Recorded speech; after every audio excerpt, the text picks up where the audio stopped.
Shalom חברים.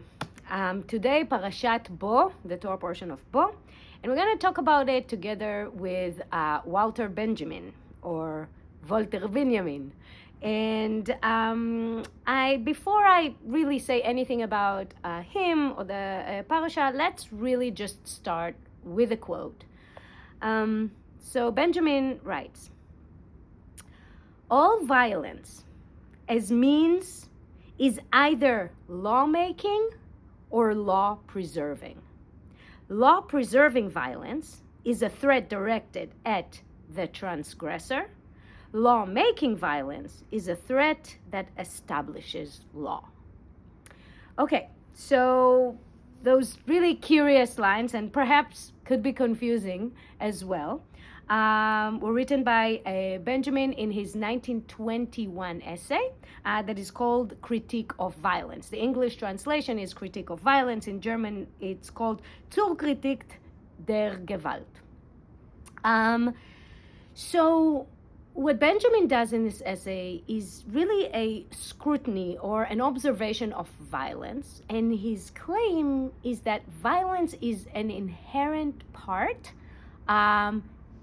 and in any state, any rule, any regime. That violence is an inherent component of law and justice. And don't worry, we will really get deeper to explain what it means. So before we go deeper, just a few words about Walter Benjamin. So he was born in 1892, died in 1940, and he was a German Jewish thinker, and whose body of work is really, really vast and eclectic. As you can see here, just Rabbi Henry Hollander's collection.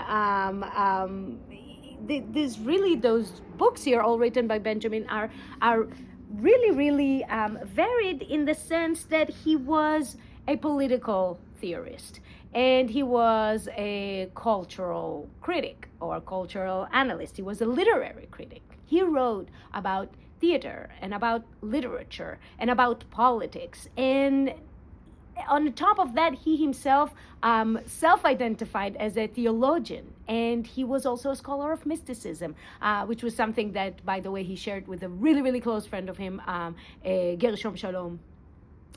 And he's also associated with the Frankfurt School in the sense that he was a leftist thinker and a neo-Marxist, kind of like a later addition to the Frankfurt School, but nonetheless associated with them. And Benjamin took his own life in 1940 as he was fleeing Nazi Germany, and he took his life by taking poison on the border between France and Spain, and really left behind him a very interesting body of work. He's not always easy to read, but once his ideas are unpacked, they are pretty mind-blowing, as what we're dealing with today. Okay. So as said, Benjamin believed that violence was an inherent part of law, an inherent part of every regime. And what he has two terms that are really important to understand in order to understand his theory. So he's talking about law-making and law-preserving violence. Okay, so what does this mean? What is law-making violence? It means that any rule, if you think about it, came to be through some form of violence, right? So you can think of a revolution. And by the way, Benjamin wrote this in 1921, so it was in the aftermath of the Bolshevik Revolution, which really founded a new rule by a tremendous amount of violence, right? So this is law-making violence, right? It's the law that is established or found through violence. Now, it could be through a revolution, or it could be through war, right? Conquest. Any country that conquers another, right, really uses violence to establish law. Okay, so this is law-making violence. What is law-preserving violence? Is once that rule, the state, the regime, the kingdom, right? Once it is found law-preserving violence is the violence that that rule uses to preserve or to maintain itself. So what is it in actuality, if you think about it? The army or the police, right? This is law-preserving violence. And Benjamin looks at it like a cycle, right? So violence establishes law. Law then preserves the violence by more violence, which encourages resistance, which is violent, to establish new rule that then preserves itself by violence, etc., etc., etc., right? So it's cyclical. So is there a way out of this cycle? So Benjamin's genius is his move out and what he suggests. And what Benjamin suggests as the way out is what he calls divine violence. And I'm going to stop here and talk about our Torah portion, and we'll get back to that. So the Torah portion is Bo. Okay, so this is basically the actual Exodus, in the sense that the portion is the last 3 plagues. Okay, so it's the plagues of locust, darkness, and the slaying of the firstborn, and the whole put blood on your doorsteps, right? And then all of this happens, and the big tzaka gdola, the big scream in Egypt, and in the middle of the night, b'chatzi halayla, and then finally the Pharaoh says, "Okay, you can go." Dough is not rising, right? All the highlights of Passover. But speaking of Passover, this is also when all the first time where all the rules of Passover, when to celebrate it, how to celebrate it, it's all in this portion, okay? Now, there's something that stands out about the departure of the Israelites is this. The Israelites did not rebel against the Pharaoh. They did not resist their slavery. They did not, despite Pharaoh's concerns, join with Pharaoh's enemies to wage war against the Pharaoh. Instead, they walked away. And they walked away under the umbrella of divine violence. Now let's explain that. And I'm going to go to just straight to Benjamin's words of what is divine violence. Then we'll get back. If mythic violence is lawmaking, divine violence is law destroying. If the former sets boundaries, the latter boundlessly destroys them. If mythic violence brings at once guilt and retribution, divine violence only expiates. If the former threatens, the latter strikes. If the former is bloody, the latter is lethal without spilling blood. This is probably the most famous quote, right, in academia, right, but the most famous quote out of this essay. So this is Benjamin's move.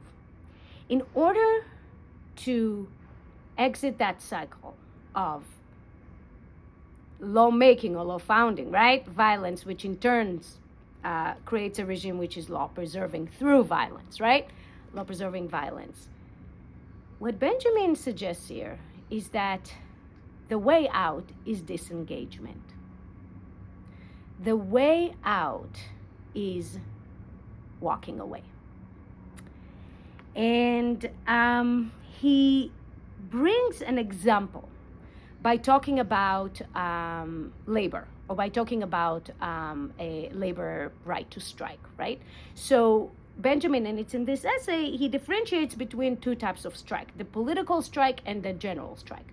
So basically what he says is that the political strike, meaning a strike that, a labor union does just in order to cut a deal, right, with the employer, just in order to improve conditions, right, through this strike, is nothing but a pressure valve, right, that preserves the health of the system. In this case, the capitalist system, right? So We resist, we cut a deal, we feel better, and the exploitation goes on. But what Benjamin says the difference is, what would be accounted as divine violence would be the general strike. What does it mean, the general strike? Means a global strike where all fields of labor at once are striking, right? Not protesting, not resisting, walking away, withdrawing, doing nothing. That will topple the system itself. The system will not be able to function because it will not be able to suppress a resistance that doesn't exist and justify its own violence. So the only way out is the withdrawal. And what's really, really mind-blowing is that another example of divine violence that Benjamin brings is actually from the Torah. But he doesn't bring it from the Exodus, but rather he takes the example of Korach and his men. And this is what Benjamin writes about Korach. He says, the divine violence exemplified in the punishment of Korach and his company strikes without warning, without threat, and without bloodshed. This violence does not found law, but destroys it. It annihilates guilt rather than establishing it. No judgment is pronounced. The violence is not expiatory in the mythic sense, but purely destructive of the legal order. So basically, what Benjamin is saying it is that in the case of Korach, right, who basically dares to speak against the ground opened and swallowed him and his men alive, he said there was no trial, there was no proportional punishment, there was no legal norm established afterwards, right, and no human authority involved. And he said that the earth swallowed Korach is final, silent, and non-judicial. And this really reminded me the divine violence, if you will, of the plagues. And again, what I find really fascinating about the Exodus story is the Israelites simply walking away. And by walking away, they destroyed the Pharaoh's power. And they did the worst thing that someone can do to a regime, and that is the act of withdrawal. So there was no uprising, there was no counter-violence, no seizure of power, no replacement regime, and no political order that was installed in Egypt, right? So in this way, the Israelites did not just justify the law-preserving violence of Pharaoh, right? They didn't give the Pharaoh the opportunity to justify his own order. They didn't give him the opportunity to use his soldiers against him and suppress some sort of resistance, and then in turn strengthening his own power, right? They did the worst thing they could do, and they walked away. And personally, I want to dwell in this radical act of freedom for a moment. Because what happened here was a radical act of divine violence that really didn't last as long, because again, once the Israelites got to Mount Sinai, the law once again descended upon them. But let's dwell in that time of withdrawal, that time exiting the law and before a law is given. And nowadays, I've heard a lot of contemporary thinkers really use the term divine violence as to describe unexplained bursts of violence in places around the globe, meaning if you see bursts of violence that have no program or plan to speak of, or just spontaneous, they are called divine violence after Benjamin's idea. But I'd like to take it somewhere else. I'd like to really see the genius of Benjamin in the word of encouragement for all of us to disengage. Because in our day and age, the ruling class profits from the passionate engagement of us in clashing against each other over manufactured identities. And the violence is being justified, preserved, and found in the name of those identities.